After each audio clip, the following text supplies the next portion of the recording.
Kia ora koutou. We're just going to open up with a karakia, a short karakia followed by mihi whakatau or formal welcome.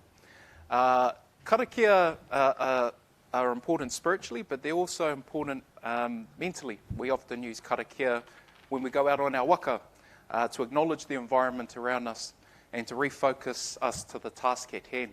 So it serves a very good purpose. But of course our focus today is on our meeting. The karakia that I'll recite is a short one, and the karakia speaks of the people that have come before us to give us strength. It also speaks to us being free of mind, but not free to throw things at the stage, please. And also that we move forward as one. Following that, it'll be a mihi whakatau, acknowledging those that have come before us, those of us here today, and the purpose of our meeting. Ka pai. A kia tau ngā manaakitanga te mea ngaro, ki runga ki tēnā o tātou. Kia mahia te hua mā kihi, kia toi te kupu, toi te aroha, toi te mana, toi tō tātou nei kaupapa o te wā nei. Tūturu o whiti whakamaua kia tīna, haumie huie, tāike. Ai te tuatahi ki ngā atua matua ai o kore, ki ārangi nui kia papa tuanuku nāna nei ngā mea katoa. Me mihi oki ki o mātou tipuna no te iwi puna tūri me tangaroa. Ko te māre kura pā nea te kaitiaki a more rātou ko te iwi puna tūri. Ko tēnei te reo mihi ki a rātou e tiaki ana te moana nei, a te whanganui a o rotu, a te whanga o rua wharo hoki. Mauria mai takoto mai o tātou tini mate, ki ngā hunga hoki atu kia hine nui te pō, ki ngā pare kawa rātou kua whiturangitia haere ki Hawaii nui, ki Hawaii roa, ki Hawaii pāmāmā. A kāti wāho te hunga mate ki te hunga mate, te hunga ora ki te hunga ora ti hei mauri ora. A tēnei te mihi atu ki a koutou, e ngā kai whaipanga, kua whakapiri mai ki tō tātou nei kaupapa whakahirehira o te wā nei. Nō reira nau mai, hara mai, whakatau mai rā. Tō tātou nei kaupapa, ko te hui ātou mo te herenga waka o ahuriri. Nō reira tēnei te mihi atu. Kāori tēnei he mihi tino roa, engari he mihi mahana kia koutou katoa, nō reira tēnā koutou, tēnā koutou, tēnā koutou katoa. Kia ora. Kia ora.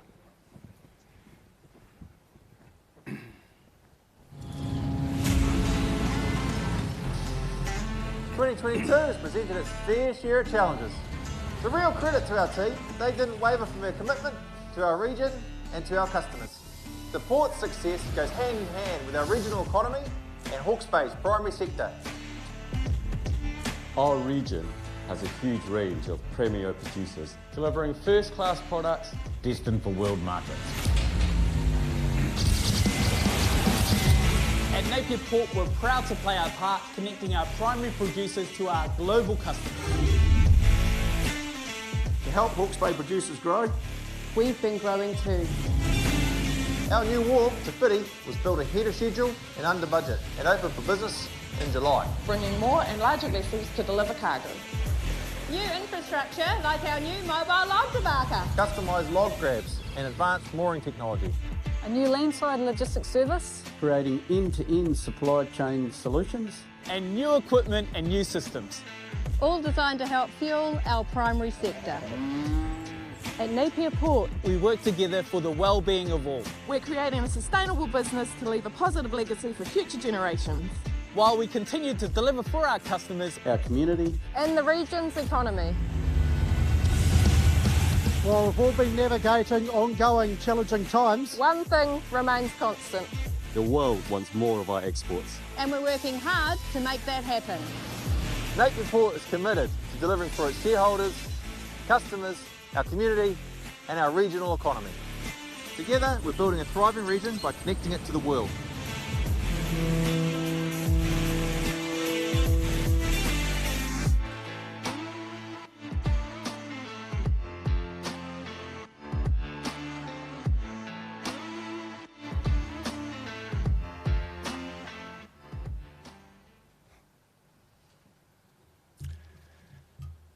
Tēnā koe te kaha e hoa mō te mihi tuatahi o te kōpapa i te rānei. So, formal thank you to te kaha for the First greetings of today's occasion. Kia koto kwa tai mai, ki te kaupapa nei, ko te hoki e runga i te ipurangi, no reira, tēnā koto katoa. So, welcome to everyone here to this shareholder meeting, including people on Te Ipurangi, the internet. Welcome to you all. Kia ora, good morning. And my name's Alistair McLeod. I'm the chair of Napier Port for another hour. And I'll be running today's meeting. Before we get started, a few household messages. In the unlikely event of a fire, please exit through the door where te kaha is. There's one over there, and there's one right round the back. In an earthquake, stop, drop, and hold. And if the earthquake is long and strong, once shaking stops, and I presume that means the ground rather than all of you, please exit the building and make your way up a bluff hill. Toilets are just outside the main door here. Gents are just on the right of the door, and the ladies is just a little bit further along. We will have refreshments at the end of the meeting. And please turn your mobile phones to silent, including all the board. So next slide. This disclaimer up here, it's the standard disclaimer advising that this presentation does not amount to financial advice. If you'd like to read it in detail, please feel free to download this presentation from the Napier Port Investor Centre. Now I'd like to introduce my fellow board members, Blair O'Keefe, Stephen Moyer, Diana Puketapu, Vincent Tremaine, John Harvey, Rick Barker, Kylie Clegg, and Dan Druzianic. And to our senior management team, Chief Executive Todd Dawson, Chief Financial Officer Kristen Lee, and the General Managers, Assets and Infrastructure, Michael DeVos, People and Culture, Viv Bull, Marine and General Cargo, Adam Harvey, Commercial, David Creel, Corporate Affairs, Joanne Young, and Strategy and Supply Chain, Andrea Manley, who can't be with us today because she's got COVID. And our auditors, EY, are represented today by Stuart Much, sitting at the back. So we'll have a short presentation of the annual results before we take questions relating to those. For our shareholders in attendance, you may ask questions and vote, as usual, on the voting card given to you at the registration desk. Shareholders online will be able to ask questions and cast their votes online.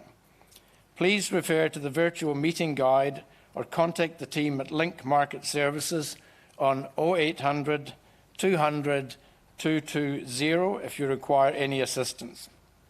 I encourage shareholders who have questions relating to the business of the meeting to send their questions through as soon as possible. We'll conclude the meeting with general business. Please note that only shareholders, proxy holders, or shareholder company representatives may vote or ask questions. Following the meeting, light refreshments and a cup of tea will be served in the exhibition hall. After refreshments, we're providing a short bus tour of the port, and due to customs requirements, you'll need photo ID to go on the port bus tour. I'd like to thank all shareholders for their participation in today's meeting, and now for the formalities. The notice of meeting has been sent to shareholders and other people entitled to receive it. I've been advised that we have a quorum present. On that basis, I am pleased to formally declare the meeting open. Proxies have been appointed for the purposes of this meeting in respect of approximately 151.4 million shares, representing 75.68% of the total number of shares. My fellow directors and I intend to vote all discretionary proxies we have received in favour of the resolutions as set out in the notice of meeting. The format of the meeting today will be as follows. There will be a brief address from me, followed by Chief Executive's address, Chief Financial Officer's address, shareholder questions on the presentations and the annual report and financial statements, the formal business of the meeting, including the resolutions of the meeting, and general business and shareholder questions. Voting on all resolutions will be conducted by way of a poll. I'd now like to give an overview of the 2022 financial year. In the face of ongoing pandemic impacts and disruptions to shipping schedules and supply chains, Napier Port has had a successful year. As Chief Executive Todd Dawson and CFO Kristen Lee will comment on later in this meeting, the team have moved one of our highest annual volumes of cargo, which in turn resulted in the solid financial results we are presenting today. Underpinning these results was the continued global demand for our region's food and fibre products, which highlights one of Napier Port's key strengths. The world continues to demand the premium primary sector commodities our region excels at producing, and Napier Port continues to be able to move. Thank you to our cargo owners who have worked closely with us this past year to overcome the considerable disruptions we've all faced. To contractors, suppliers and transport operators, a sincere thank you for helping Napier Port keep our cargo owners and our community connected to global markets. Strategically, it has been a highly successful year. We have made significant progress, continuing to put in place the infrastructure and capabilities that will underpin the success of Napier Port and our wider regional economy for decades to come. The centrepiece of this investment is Te Whiti Wharf. Without a doubt, its opening on 22nd July was a highlight for us and delivered on the commitment we made when we launched our initial public offer and NZX listing in 2019. As we have said previously, it gives cargo owners more shipping and supply chain options, access to the larger vessels coming to New Zealand, and greater flexibility and berth availability on our other 5 wharves. It is a credit to Napier Port and our contractor partners that construction not only stayed on track and on budget during 2.5 years of a global pandemic, but became operational earlier and under the initial estimated costs. The construction of Te Whiti has been one of the country's largest pieces of privately funded transport infrastructure in a decade, and we were able to do that with your support. As Todd will detail shortly, while Te Whiti has been the centrepiece of our infrastructure programme, other investments we have been making on behalf of customers have progressed alongside. This places Napier Port in a prime position now to leverage our increased capacity and our new capabilities to deliver more cargo for more customers via more road, rail and shipping options. It is important to the board that our actions as a business match the aspirations and expectations of our shareholders, as well as our people, customers and the community. We hope you share with us the emphasis we place on our uncompromising stance on health and safety, our progress on being a very diverse range of sustainability initiatives, and being a good employer and a good neighbour to the community. We are grateful for your support and confidence to continue investing in Napier Port. The board has declared a final dividend, which was paid yesterday, of $9.4 million or 4.7 cents per share. This brings the total dividend for the 2022 financial year to $15 million or 7.5 cents per share, the same as last year.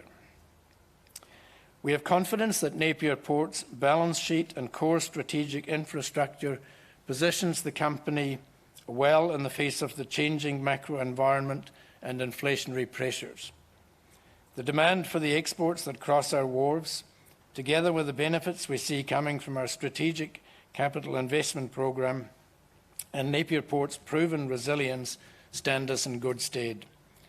I'd now like to introduce Napier Port Chief Executive Todd Dawson. Following the business of the meeting, I will return later this morning with a few words on what the past 8 years as Chair of Napier Port Board has meant to me. Todd Dawson.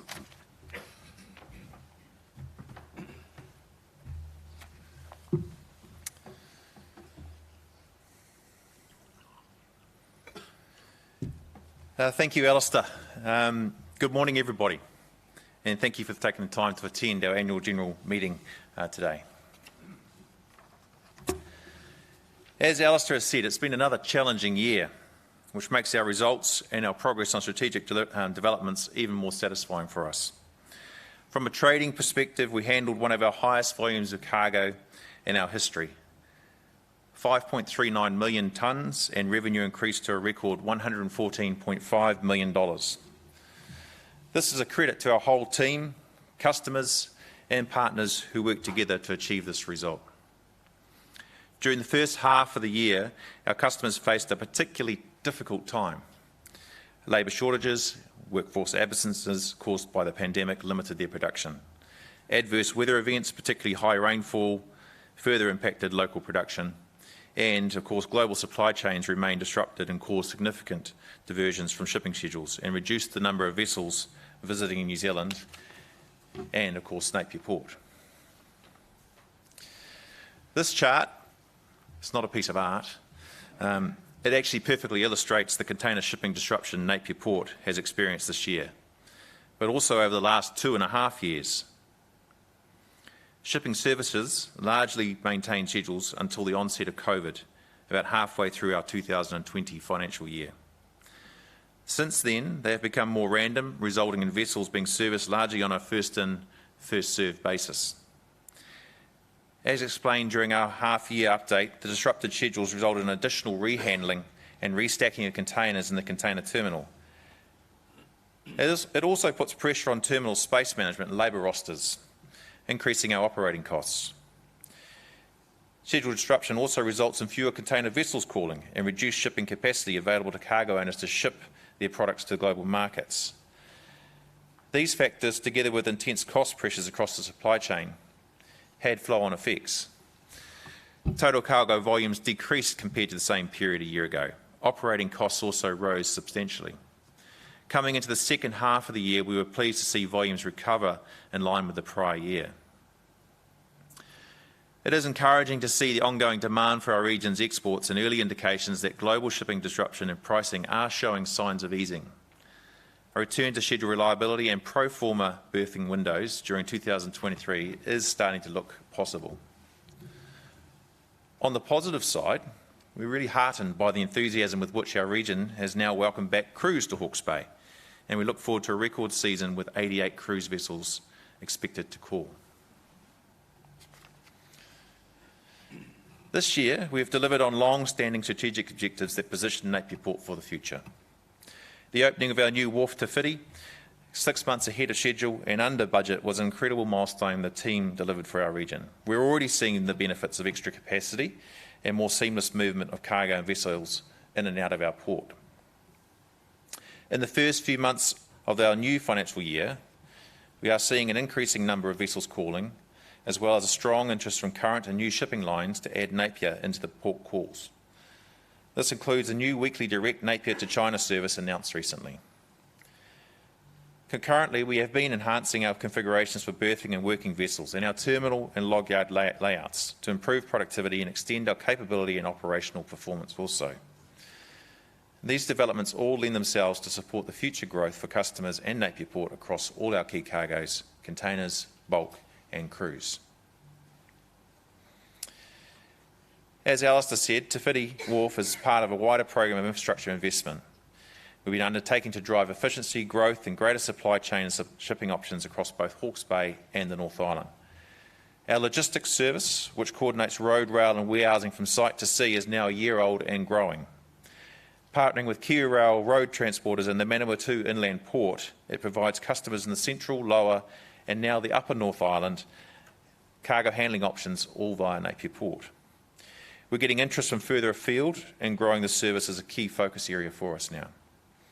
Log debarking is another new Napier Port operation that began during the year.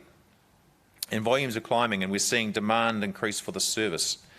We're now looking at ways to increase throughput in the coming year by expanding its capability and its utilisation. An environmental win for our region, implementation of the debarker also enabled us to end methyl bromide fumigation of logs on port. It's further reducing the risk to health and safety and improving environmental outcomes. Another advancement in safety and operational efficiency for our customers has been the start of our log loading operations using our mobile harbour cranes and customised log grabs. The grabs were designed, built and fitted to the existing mobile harbour cranes, enabling faster loading times. This creates further efficiency for our customers and will help us to effectively manage the forecast increase in log volumes that are coming. Importantly, log grabs also deliver improved safety by removing people from the operational area where the logs are lifted, further reducing risk on the port. These investments have increased Napier Port's capacity and capability, and we can now handle more cargo. We can move it faster, more efficiently and safely, and from a wider geographical area. Customers now have more options to connect to the world via Napier Port. While other ports in the North Island are at capacity and experiencing delays of up to 2 to 3 weeks, we're now in a very good position to support them and release, or at least ease, the pressure being felt across the New Zealand supply chain. This further supports our regional growth and Napier Port's role as an essential part of the New Zealand supply chain. Underpinning all this success in our strategic projects is our team and our culture of care that prioritises health and safety and the environmental and the development of our people. We've had an uncompromising approach towards reducing and, where possible, eliminating critical risk, which are those accidents that are most likely to cause serious harm or death on the port. Putting in place engineered controls is seen and has been a significant focus for us in removing critical risk. This approach has required commitment and investment in good infrastructure and engineered design for safety. An example of this is our Moormaster and shore tension mooring technology and physical barrier protection, which is separating people from machines. As we continue to mature our health and safety roadmap, our focus on critical risk control management will continue, as well as building on our health and well-being focus. The port sector review by Maritime New Zealand recently and WorkSafe this year concluded that Napier Port had no immediate issues to remedy. While this is encouraging and reflects the priority that the team has placed on safety, there is never room for any complacency on the port. We will always try harder to improve safety for everyone working and visiting Napier Port. Employee engagement remains strong with our annual employee survey showing overall engagement above 70% once again. Feedback from our team tells us that Napier Port is a great place to work and our people feel strongly connected to Napier Port and our purpose of building a thriving region. We are pleased that in another year of challenges, our people feel connected to the business and recognise the role that they play in its achievements. This year, we also asked our community how they felt about Napier Port. Our reputation is very important to us because community support effectively gives us our licence to operate. This research showed 99% of respondents felt that Napier Port is of key importance to the region. It is seen as an integral part of the region's prosperity, bringing in freight and tourists and leading to jobs and economic benefits. We've made good progress on our sustainability initiatives since the launch of our strategy and action plan last year. Of the 100 actions we outlined, more than half are underway or complete and a further quarter are in the planning process. These cover a wide range of social, economic and environmental projects, such as developing our Equality, Diversity and Inclusion Roadmap, implementation of our Marine Cultural Health Program in partnerships with research institutions and iwi, our Climate Change Risk Assessment, Emissions Inventory and Tracking, and a Terminal Efficiency Roadmap to optimise storage and movement of in- and outbound cargoes. Our focus on emissions measurement, reporting and reductions is becoming increasingly important also. Last year, we published our first climate change-related disclosure report detailing the potential financial implications of climate change on Napier Port. During 2022, we published our second climate change-related disclosure report and developed an emissions reduction strategy. This provides a framework and pathways going forward for reductions. We've now widened the scope of our Scope 3 emissions reporting, and emissions inventory was audited externally for the first time by Toitu EnviroCare this year. Our total carbon emissions reduced by 5.2% this year. This was as a result of a decrease in total cargo volumes as we use less fuel across our mobile plant and marine fleet. Our largest emitters at the port are forklifts, marine fleet, cranes, and from purchased electricity. Looking forward, we have more work to do to deliver on our emissions reduction strategy, which seeks to replace over time our diesel-powered plant and equipment with low emissions alternatives.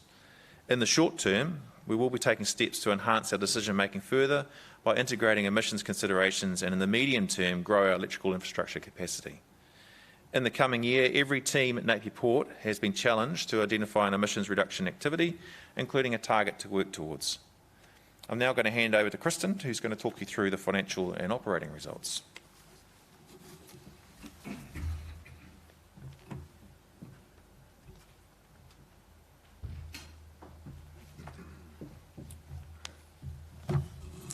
Thank you, Todd, and good morning, everybody. Fabulous to see you all in person. Due to the factors that Todd mentioned, the difficult first half of the year led to reduced overall production within our cargo customers' operations. Second half saw a relative stabilisation in trade volumes, notwithstanding the ongoing effects of the lower primary sector production from the first half of the year. The overall impact was an 8.1% reduction in total cargo handled through Napier Port to 5.39 million tonnes. Within that total, log volumes decreased by 5.8% to 2.84 million tonnes due to the softer log export market conditions in China throughout the year. In total, bulk cargo volume, including log exports, of 3.65 million tonnes was 7.6% lower than the prior year. Total annual container volumes decreased 7.9% to 254,000 TEU, and container vessel calls declined by 16% due to the shipping disruptions that Todd spoke about. Whilst container volume falls were across the board, timber, apples and meat exports led the declines. For the 2022 financial year, we achieved a new record for total revenue of $114.5 million, which increased by $5 million or 4.6% from the prior year. This result was achieved despite annual volume declines in both main cargo areas and the practical absence of cruise vessel calls. Our container services revenue increased by $5 million to $70.5 million. Offsetting the volume decrease of 7.9%, we achieved an overall increase of 17% in the average revenue per TEU earned compared to the prior year. These additional revenues were earned from providing complementary container handling services, pricing increases related to our increased infrastructure investments, and the introduction partway through the year of a fuel cost recovery charge, which helped to partially offset the large increase in fuel prices. Bulk cargo revenue of $41.4 million was 0.3% lower than the prior year. This resulted from the 7.6% lower volume, which was mostly offset by the 7.9% increase in the average revenue per tonne we achieved. Whilst revenues grew by just under 5% in the year, total operating expenses increased by 13.3% year on year, reflecting high cost inflation across all expense categories. We have introduced mitigating revenue measures to offset some of our larger expense growth areas, such as fuel and inflation, but the high inflationary environment remains a challenge.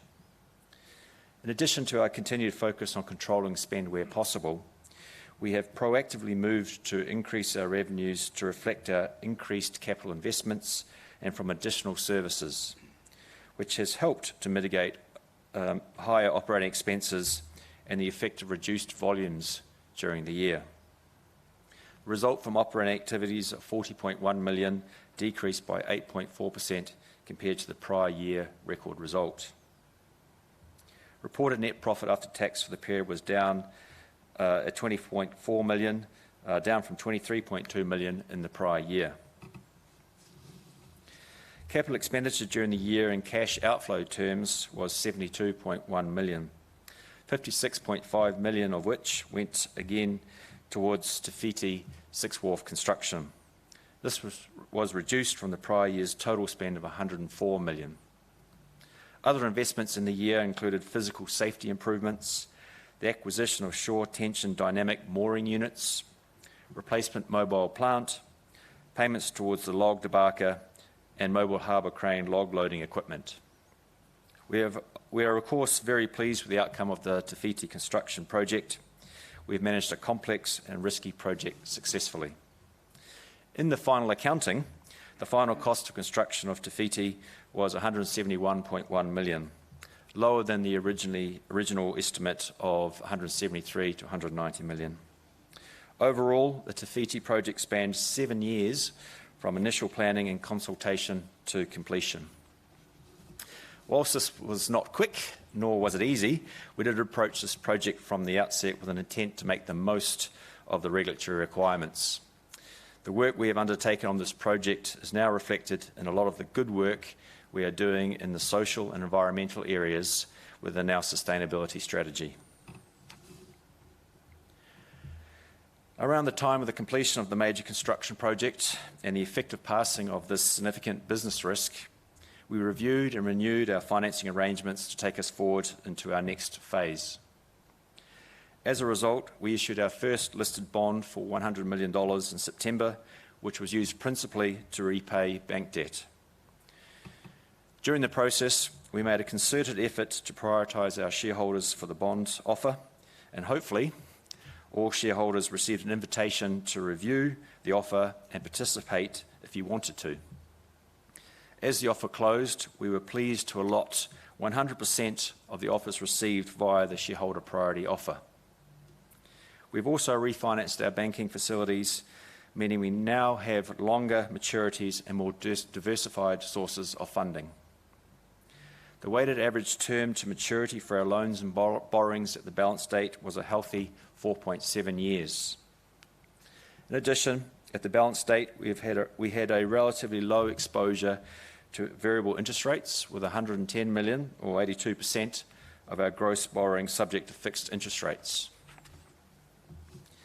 In terms of the amount of debt, we expect to see a peak in our debt to EBITDA ratio during this financial quarter, as we continue to work towards our long-term target ratio of 2 to 3 times.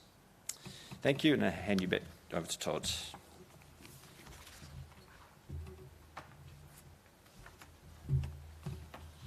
Thank you, Kristen. There are many reasons for us to be optimistic about the year ahead and beyond. In the last year, we moved to one of our highest volumes of cargo, despite significant supply chain disruption. We completed construction of our new wharf Te Whiti and opened it early and under budget. We continue to introduce new revenue streams and growth opportunities, and we have shown the ability to keep delivering on strategic projects.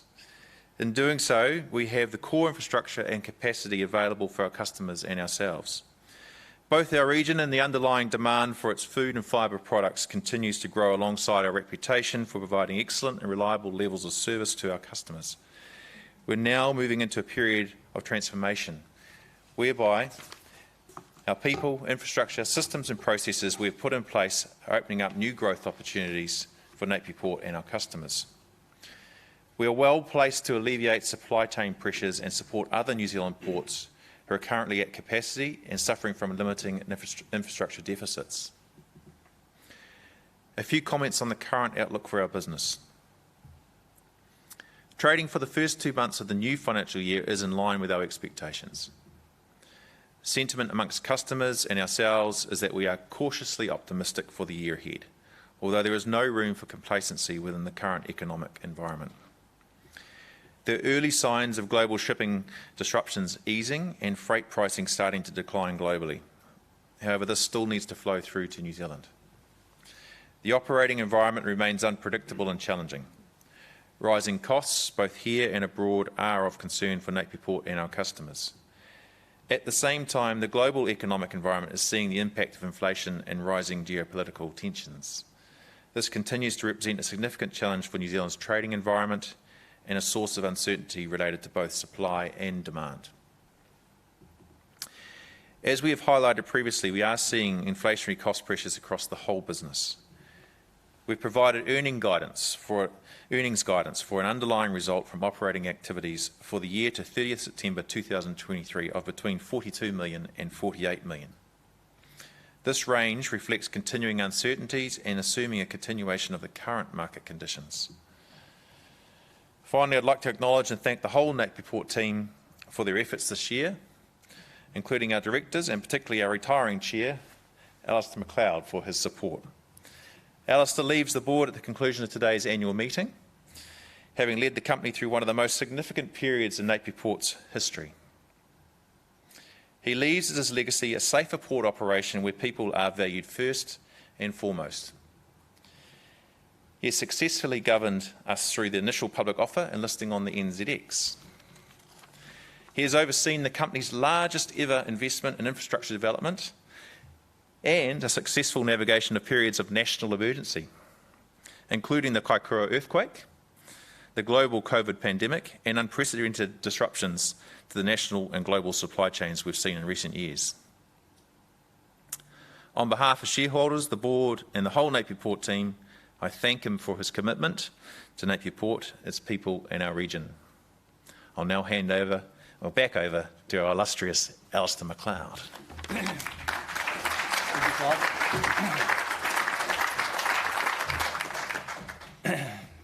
I promised everyone I wouldn't cry today, so I'm going to do my best. So thank you, Todd and Kristen. Now that we've concluded our presentation on the annual results, I'd like to open the floor to questions on the annual report and financial statements. If you have a question, please raise your shareholder card and one of our people will bring you a microphone. And please just wait until the microphone arrives, because otherwise the people online won't be able to hear the question. Shareholders participating online through the virtual meeting website are able to submit questions online, and we'll answer those after answering questions from the floor. If you could start your question by identifying who you are, that would be great. And for the fairness of all those attending, we ask that you are as concise as possible and to ask one question at a time. For any media attending, you'll be given a chance to ask questions directly to myself or Todd at the conclusion of the meeting. Are there any questions? Oh.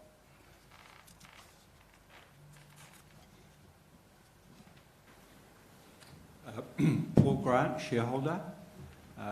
Congratulations on the execution of Te Whiti Wharf. I'm just wondering if you mentioned the 2-month of the new financial year, just what the net debt position would be now. I'll answer that one. So at balance date at the end of September, it was 134 million. Now, having to pay the dividend yesterday and interest payments this month, it's about 140. Yes, I'm just trying to factor in, if the operating profit is 42 to 48, was it? The interest charge and where the NPAT would be. So that's the other question, if I could. Just what's your projection for NPAT for this year? We don't provide publicly a NPAT projection, but our result from operating activities, which is effectively like an EBITDA metric, which is our key trading metric, our guidance for that is between 42 and 48 million for the next financial year. Might just add to that to try to be helpful. We have talked about in our public information that as a result of Te Whiti project completing, we are expecting increases in depreciation for the next financial year, and obviously with the financial environment that we're experiencing, the cost of capital debt in particular has gone up considerably across the 2 years, albeit we're now highly, hedged or fixed in that regard. Thank you. Are there any other questions? One here at front.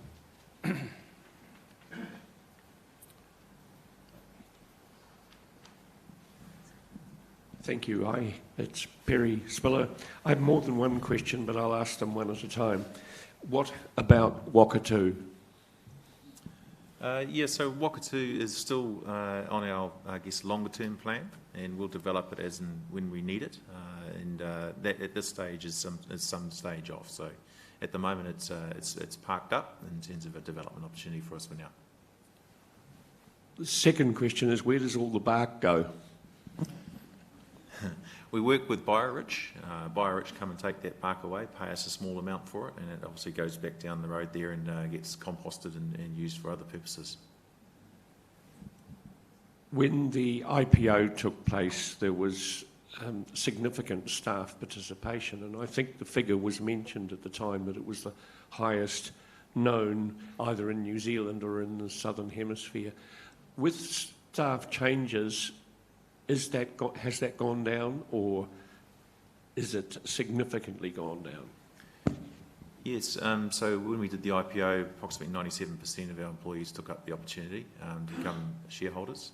2-3 years post the listing, the number of people turning over would have had a detrimental effect to that number, but what we've done in the last year, not this year, but last year as part of our employee incentive program, we also we split the amount that was paid for employees, half shares, half cash, and that has the effect of bringing all employees that are eligible for that back into the opportunity to be able to have ownership in the port. So it's quite important to us that we keep that process going over time to account for those sorts of people that might leave and new employees joining, that they also have the opportunity to become shareholders in the port. Yes, that's good. You mentioned geopolitical risk. Does this include a risk assessment of the current woke hysteria that is gripping the planet? Not directly in that terms, but certainly we've got a very pragmatic set of business leaders across the port that like to be able to understand the viewpoints of many. It's probably my politically correct woke way of answering it. He's turning woke as well. So. I think sometimes it would be helpful if you had a glossary too. I notice there's a number of acronyms in there which I'm sure you all know exactly what they are, like EAP, IoT, TEU and so on, and the rest of us, they're a bit enigmatic. Duly noted, thank you. Any further questions? Oh, sorry.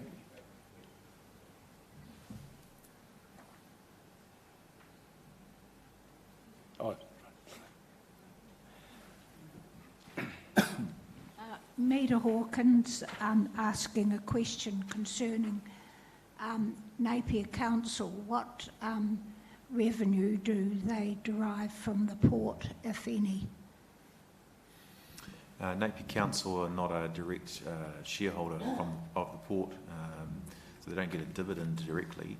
However, they would receive rates. I'm not actually sure off the top of my head what the rates number would be for Napier City. Would you have any idea on that one, Kristen? Not an accurate enough one to share. Yeah.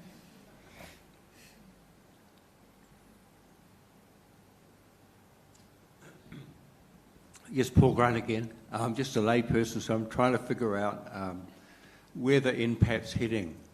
So what I've heard this morning is that the net debt is higher and the depreciation is going to be bigger and the interest rates are climbing.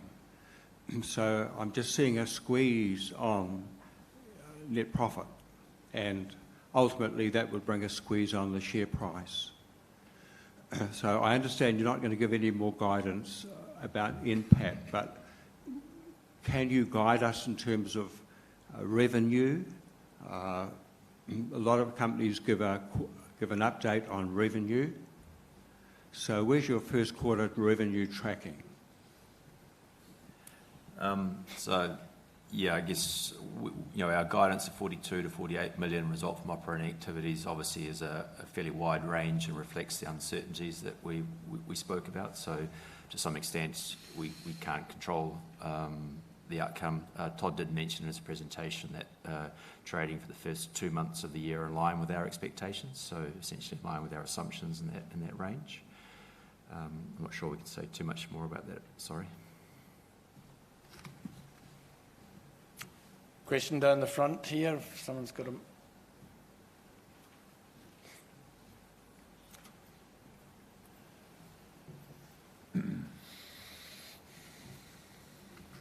Thank you. Mark Warren, Central Hawke's Bay, peasant farmer, and I try and grow a few pine trees. I note with interest the log debarker And I know the methyl bromide has been an issue over time. What is the net cost benefit to log growers in terms of cost of utilising that system? We hear gratefully that BioRich and Mike Glazebrook are harvesting a few tonnes of the byproduct, and that's excellent. But I imagine that there is some extra cost that's snuck in on our cost of log export, but there will be an improvement because we're not shipping bark over shore. So that may be a bit of a complicated question, but as a log grower who's being hit with increasing costs, I'd like to hear a bit of a breakdown, please. Yeah, it's a hard one for us to put a number on it, Mark, for the log exporter as to what you're potentially seeing in terms of lower return as a result of a higher cost because of the debarking operation. Methyl bromide was typically a little bit lower cost. Obviously, there's environmental benefits and health and safety benefits, but there is a benefit maybe coming to you more indirectly, which is around the fact that the main exporters, you know, the Pan Packs, the Fortunas of the world, those sorts of people, now have a better opportunity to finish vessels in Napier and get a better payload and more opportunities to be able to take advantage of a wider range of weather conditions as well, to be able to get logs away on vessels on the top deck. So their actual cost of being able to get a log from New Zealand through to China, which is where most of them go, should actually improve because they're getting held up less coming out of Napier Port. So directly what that may mean to you as someone selling logs through to one of those exporters, I couldn't put a number on it for you, but there will be indirect benefits. Thank you. No further questions? There are no further questions from shareholders joining online. Oh, sorry, we've got one more at the back there. It's going to keep digging, Kristen. I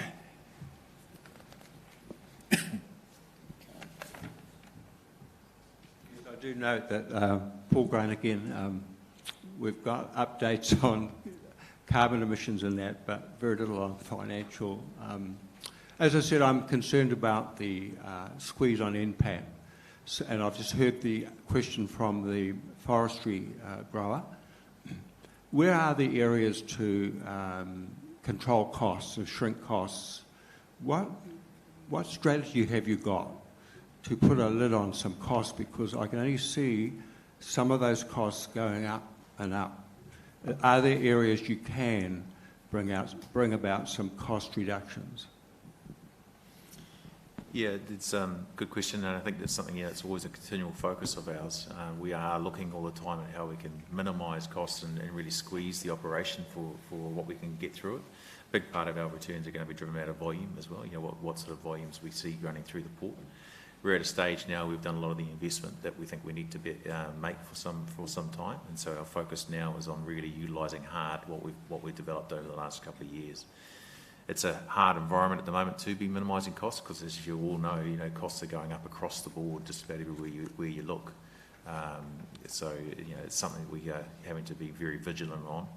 And in the future, what we'll be looking at is probably more types of technology that we can bring in to be able to try and automate much more of our business over time. That's also got to be dovetailed into thinking about how we also look at things like emissions reductions and as technology develops also. But things like Sixth Wharf coming online is helpful. It helps to eliminate some of the extra movements and things like that we've been having to do in recent years, accommodating all the various different types of vessels. It creates some efficiencies for us. So that will become a real boost for us in the future as well. And also just looking at how we use our whole port more effectively and move our resources around and be able to take much more dynamic, what I call a dynamic approach to deployment of resources across the port. So that's where our focus remains at the moment. But the inflation environment, it's tough. Everyone's feeling it. We can pass on and mitigate some of that, but not all of it. Okay. I think there are no further questions. There are none online. So, ladies and gentlemen, we have now come to the formal part of the business. Matters requiring resolution which are outlined in the notice of meeting. Shareholders may ask questions after each after each formal item has been put forward to the meeting. We will start with questions raised by those in the room before moving to any questions that have been submitted online. Each resolution set out in the notice of meeting is to be considered as an ordinary resolution and as such must be approved by a simple majority of the votes cast by shareholders entitled to vote and voting on the resolution. Your board supports each of the resolutions and intends to vote undirected proxies in favour of all resolutions.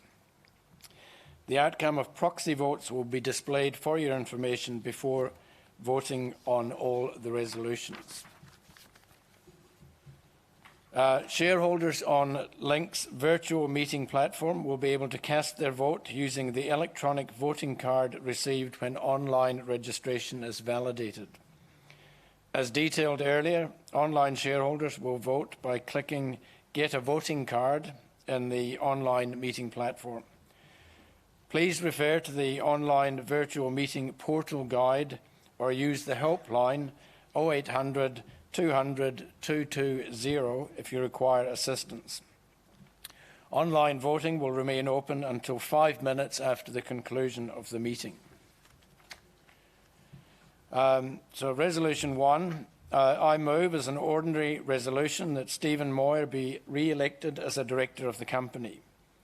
Non-executive independent director Stephen Moir retires by rotation in accordance with the provisions of the Constitution of the company and, being eligible, offers himself for re-election. The board fully support the re-election of Stephen. I'll now invite Stephen to address the meeting.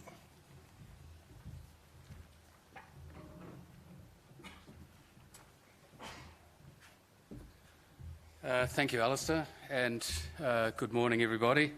So, I'm Stephen Moir, so put a face to the name. I've been a board member since 2016, and for my sins, I chair the Audit and Risk Committee. I'm asking you, the shareholders, to endorse my renewal as a director for another 3 years. Well, why should you do this? I'm a Hawke's Bay resident, and as such have a pretty good understanding of how the port fits into the economy of Hawke's Bay.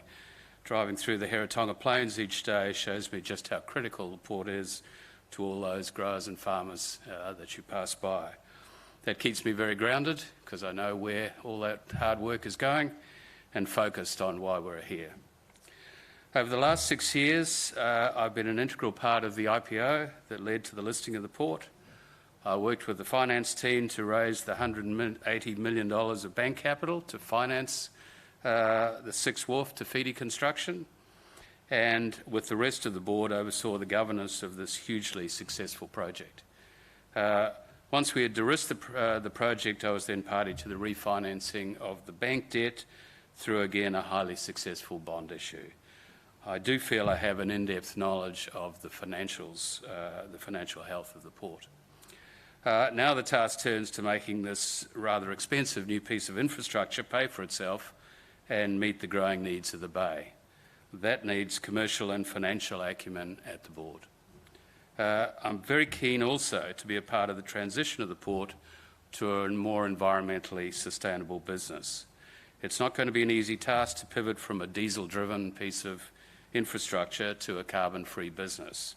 It will take some time, but as was mentioned before, that journey has already started. That's very much a challenge I want to be part of. So I ask you for your endorsement and thank you for listening. And if you have any questions. I'll deal with the questions. Very good. You can stay here as well. Do you have any questions for a question from the back here?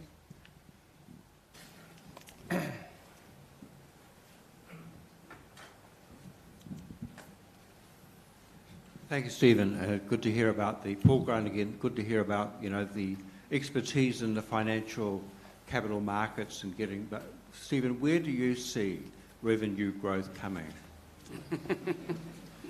Where do I see revenue growth? Yeah, you've been on the board 6 years. Where do you see this revenue can come from? As we see the disruption in the supply chain improving, and that certainly there are signs on the horizon, we should see greater growth and volume through the port. And the revenue gains will come from leveraging the infrastructure that we've built. So 6 Wharf gives us much more capacity than we had before, and as we grow the business through that port, through that wharf, that should have higher marginal returns. And that's really, it's a very difficult project to run a port where you have to put up upfront infrastructure, which is very expensive, and then gradually the volume flows grow into that infrastructure, and it takes time. But you've got to make that call up front, just as the colonial powers built the breakwaters that were out there, and we're now getting the benefits from. Any further questions for Stephen? Are there any online questions? There are no questions from shareholders joining online. Thank you very much. So the proxy votes for the resolution should now be shown on screen. So for those in the room, please mark your voting cards in the way you wish to vote by ticking for, against or abstain in the appropriate place on the voting card.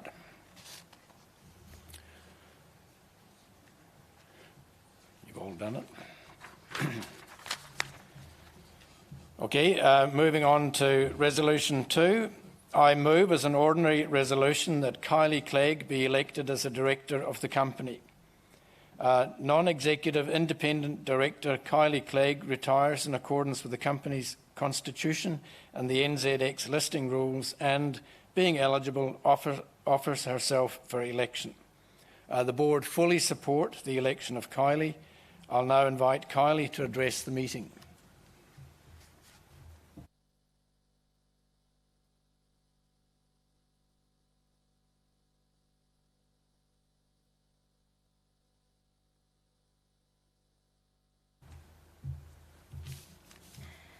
Tēnā koutou katoa, ko Kylie Clegg tōku ingoa. Mōrena, my name is Kylie Clegg, and it's been a real privilege to join the Napier Port Board in August 2022 and work with such talented people across the port. My immediate impression is the pride people have working for Napier Port and their understanding of the port's importance to shareholders, the community and the Hawke's Bay region, and to deliver results.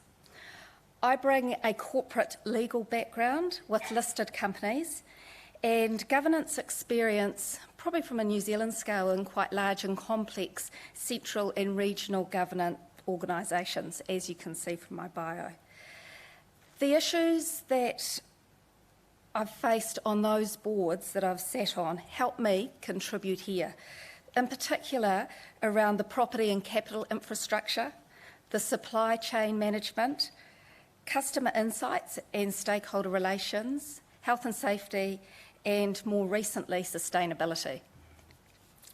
If I'm elected to the board, I will focus on that constant drive for efficient and productive operations at Napier Port. Sustainability, with the aim of leaving a positive legacy for future generations, and the health, safety and wellbeing of our people. I had the pleasure of having a health and safety engagement yesterday and climbing up a crane, and it really reinforced for me the skilled people we have working at Napier Port, but the risks they face every day. So prioritising safety is paramount to caring for our people. I'm very proud to be part of Napier Port team and would really appreciate the opportunity to contribute to the ongoing success of Napier Port and the Hawke's Bay region. Ngā mihi nui.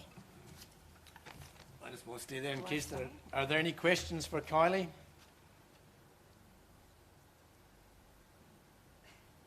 Any questions online? There are no questions from shareholders joining online. Okay, the proxy votes should now be shown on screen. And again, if you need reminding, mark your voting card in the way in which you wish to vote by ticking for, against or abstain. Okay, moving on to Resolution 3. I move as an ordinary resolution that Dan Druzianic be elected as a director of the company. Non-executive director Dan Druzianic retires in accordance with the company constitution and the NZX listing rules and, being eligible, offers himself for election. The board fully support the election of Dan. I'll now invite Dan to address the meeting.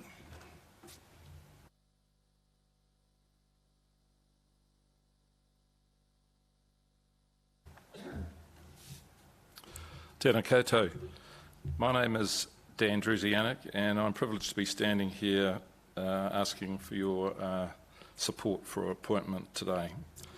My background is in chartered accountancy and business advisory services. I'm a fellow of the Chartered Accountants of Society of New Zealand and Australia. I have over 30 years commercial experience in the sectors of property, infrastructure, agribusiness, health and service sectors. I joined the Port Board earlier this year at the same time as Kylie. However, my involvement in the business has been for a number of years behind the scenes. I've been close to the business as chairman of the Hawke's Bay Regional Investment Company and had involvement pre and post listing of the company in 2019. I'm a member of the Institute of Directors, and these days I'm a professional director with other current governance roles including Unison Networks Limited, Bostock New Zealand Limited, and I'm a trustee of the Hawke's Bay Community Fitness Centre Trust, which has built the new aquatic centre out on the expressway. I believe I bring to the board strong commercial skills and, importantly, deep local connections in the Hawke's Bay community, both with customers and other stakeholders. I'm excited to be able to support the Napier Port business and its shareholders on the road ahead. Thank you for the opportunity. Kia ora koutou. Are there any questions for Dan? Microphone for the back there. Yes, Paul Gray again. I know I'm a broken record, but Dan, do you have any clarification for me on the board who is driving or expertise in the marketing revenue side, and whether you yourself feel you can contribute to the board in that revenue, marketing? I see all the other skills, but I can't see that, I can't hear that today. Yeah, we've got a, Todd, you may want to comment, but we've got a strategic, plan to get that volume going again, and we've got a special team with a plan to go out and seek more volume and get that cranking this year. Yeah, I mean, I can add a little bit more to that. I mean, I've actually, as I said in my earlier presentation, we're pretty excited about the future. I think there is some really good prospects. We've got all the tools in the toolkit now to be able to go out and really drive some growth.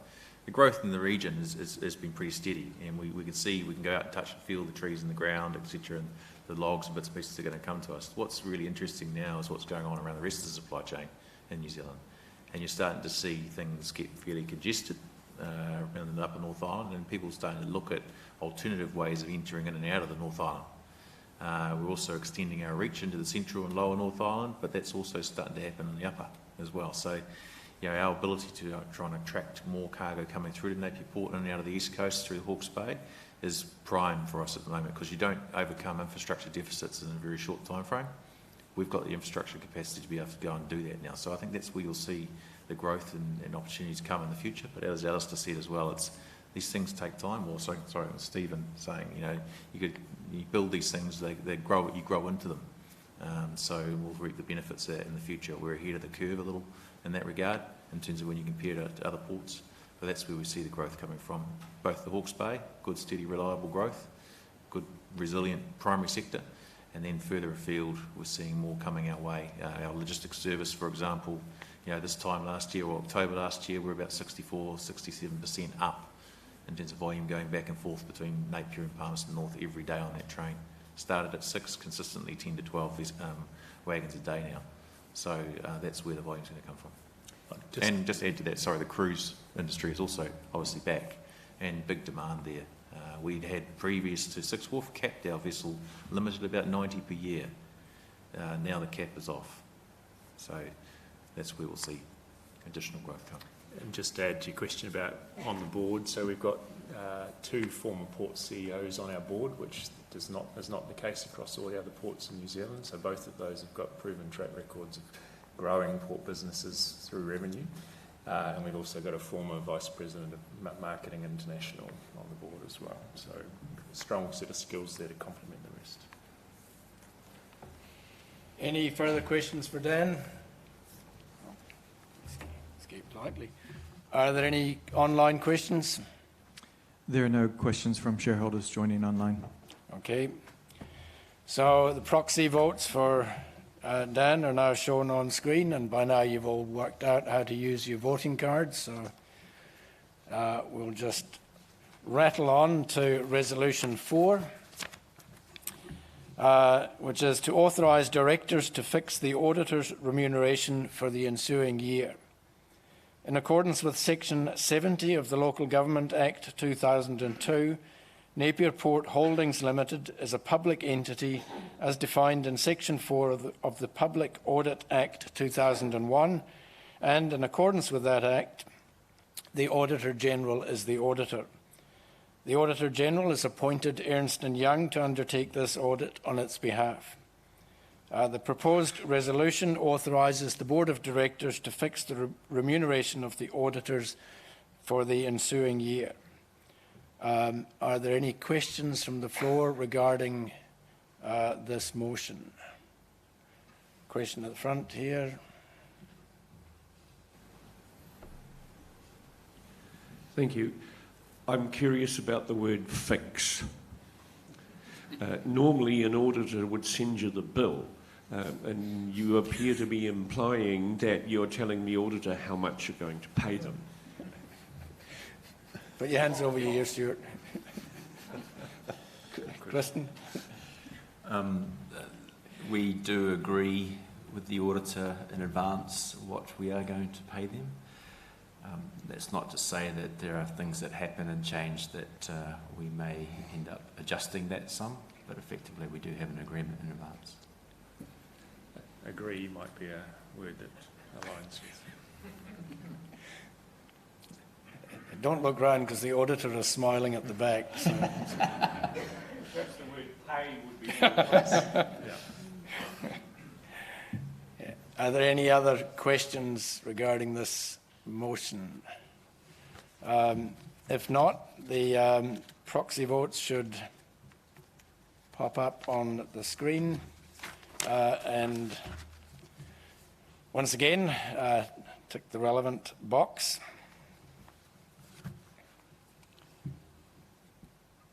Okay, if everyone's filled out their cards, our registry Link Market Services will now move through the room to collect your voting cards. And shareholders attending online may now use this time to submit your electronic voting card or to submit any general business questions you may have.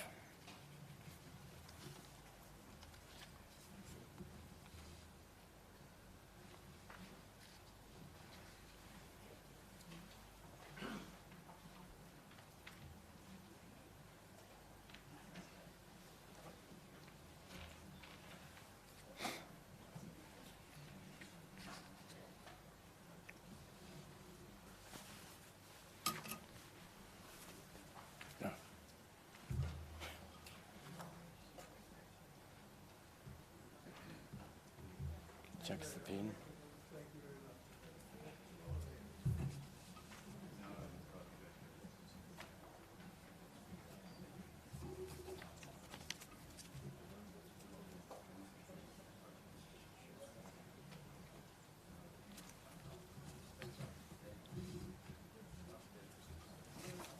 Two more up here. Sorry. I was so busy telling everyone else how to do it, I forgot to do it myself. So.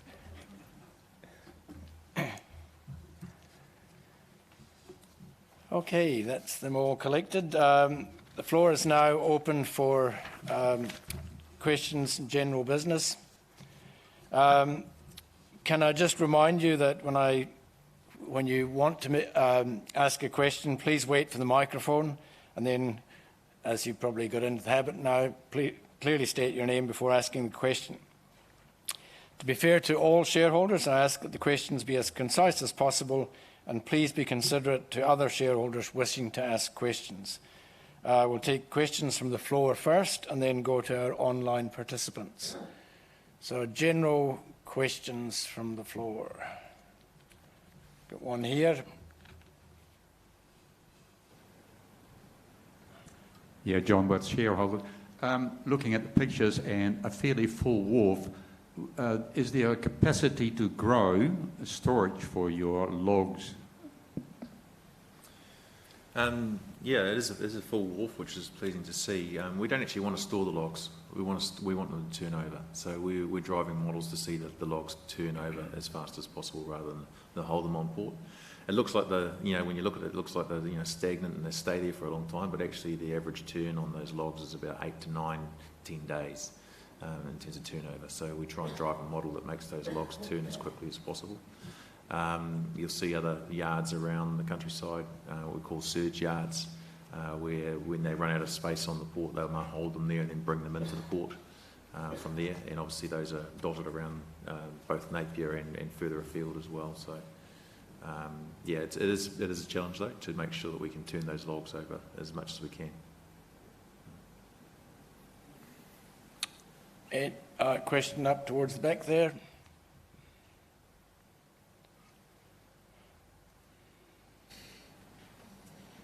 Yes, do the cruise ships still pay even if they bypass?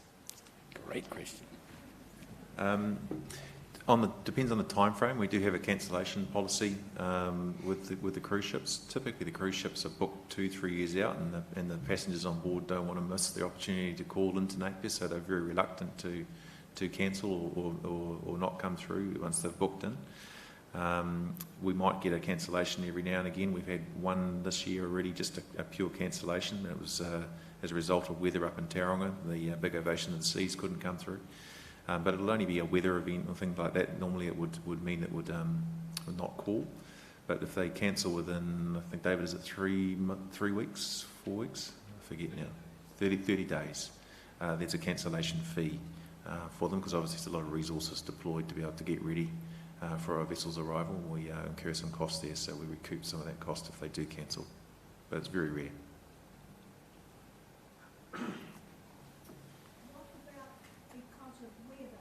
Hang on, could you just ask it again, please? How does the weather affect that? Yeah, as I said, that's probably one of the main reasons that if a cruise vessel, or particularly any type of vessel, would miss its call at Napier, it may be because of adverse weather event. So whether it's a big swell or a particularly windy day. We do get a couple of those. We have had one of those already this cruise season. One vessel missed its call because of a weather issue.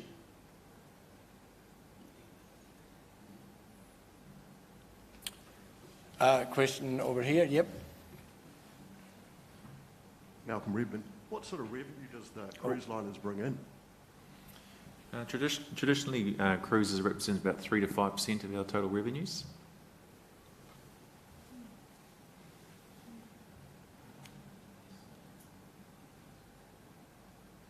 Any other questions from the floor? We got any online? I've got 2 submitted in advance, but are there any online? There are no further questions from shareholders joining online. Oh. So we've got a question that was submitted earlier from Stephen Jan van der Linden. Can Napier Port Holdings consider a dividend reinvestment plan for future dividends? The short answer is we don't need to at the moment. We've got no intention of doing that in the short term. We don't need the additional equity, but it's clearly an option that is available if required. And E.J. Twigg asked, why not put Napier Port forward to be the new Auckland port? Be great for my investment in Napier Port. Be great for everybody, really. I think seriously, as Todd identified earlier, the fact that we have invested in capacity means that we can do a lot more now to relieve congestion through the upper North Island and potentially the lower and central North Island as well. So we will be doing everything we possibly can to assist relieve the stresses in Auckland and Tauranga and Centreport. Okay, these were the questions, so I'm just going to give you some final comments. Over the past 8 years, I've had the opportunity to meet nearly everyone who makes Napier Port work, and it's been an absolute privilege. Getting to spend time with mechanics, electricians, crane drivers, forklift drivers and pilots, as well as administrative staff and management, has filled me with pride in the people that we have. That extends to the board as well. I hope the region realises what a talented and committed board we have at Napier Port. They are collegial, clever, capable, and occasionally challenging team of individuals who are collectively amazing. I've never worked with a better team, and I know Napier Port is in good hands. I'd like to formally welcome Kylie Clegg and Dan Druzianic to the board. Their combined legal and commercial acumen, leadership and governance experience across a wide range of sectors adds great value to Napier Port. I'd also like to extend a sincere thanks to the Honourable Rick Barker, who's also retiring as a director today. Rick joined the Napier Port Board in 2019 as a non-independent director.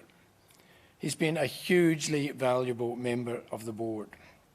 He's contributed significantly to the development of our Sustainability Committee, our focus on health and safety, and always with a strong commitment to our region and its people.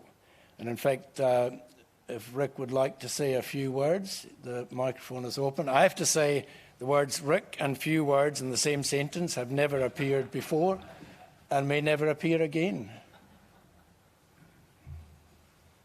Working. Thank you, Alistair. Just to say that an open mic and a full room captured audience is very attractive, but I'll resist the temptation. Could I start by in signing out by looking at where I signed in? I signed in because we were at the Regional Council looking at our capital structure and concerned about how the council could do its work for the future, for the benefit of its region. Enter stage right, Alistair and Todd, who said they needed a new wharf. This wasn't quite on our agenda, and they were convincing. Then came to how we were going to pay for it, and loading $100 million plus onto ratepayers was seen as unacceptable. Rex Graham, to his credit, came up with the idea of an IPO, and so we floated. And I want to congratulate Alistair, Todd, Dan and Blair and all those others who made a very successful float. Having got the money, we then had to go and build a wharf. And I want to congratulate the team who built the wharf. Todd and Mike DeVos and all the rest of it, an outstanding job. So now we have a better balance sheet for the Regional Council, we have a better piece of infrastructure for Hawke's Bay, and the ratepayer isn't loaded with extra debt. This is a pretty creditable performance. So it's time for me to sign out, and I just want to acknowledge, firstly, the staff of the port. I've been on the port, and it is a remarkable team you have there. Dedicated, committed, and they are a team. Hawke's Bay can be proud of them. I've also had great experiences with the executive team. Again, a very talented team, and the region can be very proud of them. I've also had experiences of the Port Board and learned a lot.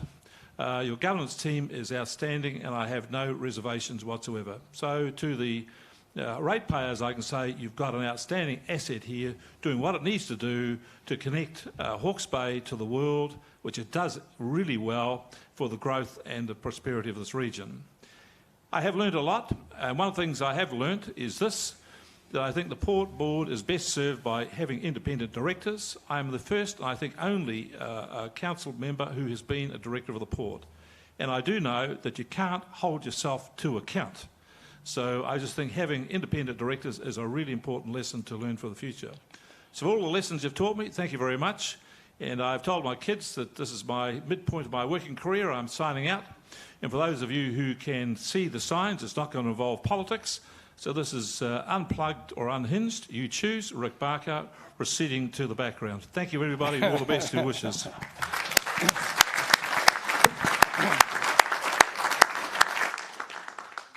Thank you, Rick. Rick has genuinely made every board meeting a pleasure. Hugely entertaining, but enormously focused on doing the right thing for the port and the region. I just wanted to talk briefly about some of the highlights over the last 8 years as chair.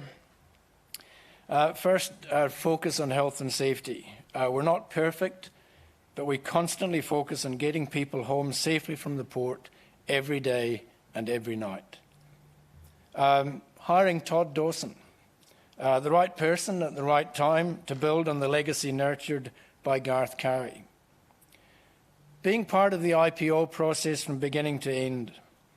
It was one of the most challenging processes I've ever been involved in, and one of the most satisfying to help bring to a successful conclusion. Being here through the Te Whiti process from initial design to successful completion. As a former civil engineer, I probably poked my nose in more than any good governor should, but I have no regrets. And the final highlight for me was encouraging Blair O'Keefe to succeed me as chair. Everyone should aspire to find someone brighter and better than them to succeed them. While it's obviously easier for me than for many, I'm delighted to be handing the baton on to someone as massively talented as Blair. I've loved every minute of my 8 years as chair of Napier Port, and it will remain a place dear to my heart. My sincere thanks go to the former chairs of the Hawke's Bay Regional Council, Fenton Wilson, Rex Graham and Rick Barker.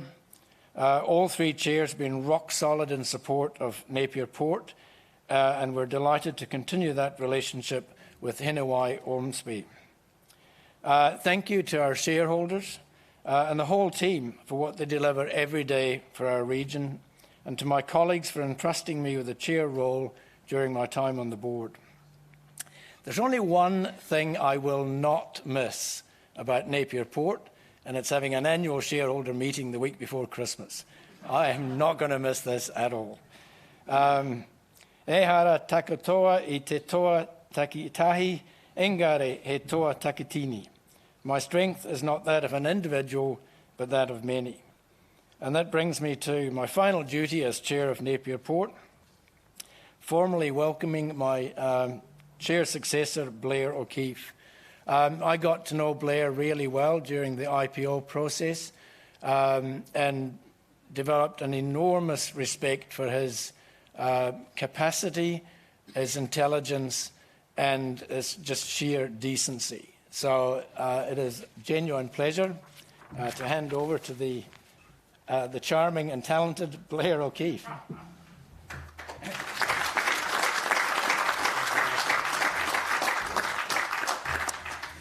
Tēnā koutou katoa. Thanks, Alistair, and good morning to our shareholders. On behalf of the entire team at Napier Port, the Board of Directors and you, I'd like to thank Rick and Alistair for their combined years of service. Rick, you've been a tremendous steward for the region and an excellent director on the port, as Alistair's outlined. Go well, my good friend, being unhinged.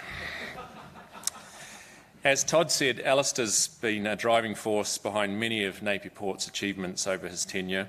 His leadership has steered us through some of the most challenging times we've experienced, and as a business, he's also created many opportunities, and we are stronger as a company and as a region because of this. You've been a great leader, a close colleague, and a very good friend, and we will miss your presence.